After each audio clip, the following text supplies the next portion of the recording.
shake your booties for black girl nerds.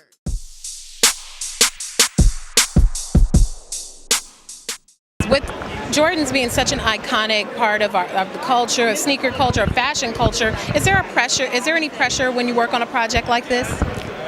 We set out to make the Michael Jordan a documentary, so just a little bit of pressure, yeah. And finding that voice, when I started, I didn't really know what it wanted to be and what it needed. I knew that it needed to be something amazing and that blew people's minds, that were like, all right, this is worthy of Jordan.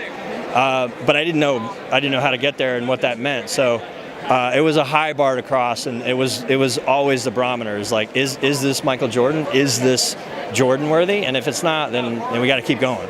You have the legend and the mystique of Michael Jordan that surrounds the Jordan brand, but also the design, the colors, the height. What is it about the Jordan sneakers that keeps it at the pinnacle of sneaker success? I think there's a simplicity, especially about the one, that really started it all, and I think people relate to that. It almost is like as much of a space to add your own imagination and your own flavor to it. The simplest ones, are almost the most popular in a lot of ways. So I think the idea of people really feeling like they were a part of it and they co-own the shoe. Hip hop co-owned it, fashion co-owned it.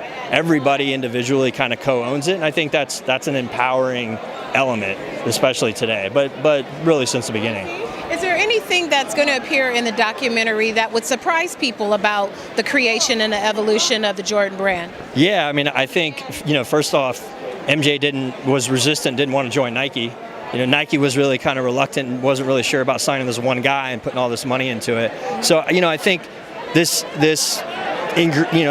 elements of unlikely ingredients coming together is really a testament to the power and the spirit of the shoe. Like, shoe's going to happen. It's going to go down. Like, whether you're on board or not on board, it's happening. And I think that's surprising for a lot of people. And I think, my experience when I interviewed so many people that I interviewed, that, fans and people that were into it, they did it for the love. They didn't do it for anything else. And, every time I would have an interview and a conversation, we would leave there and they'd be like, fuck, I had no idea that's what we were going to talk about. Like, I thought we were just going to talk about kicks. And it's like, it's more than that. It's more than that. It's definitely more than that.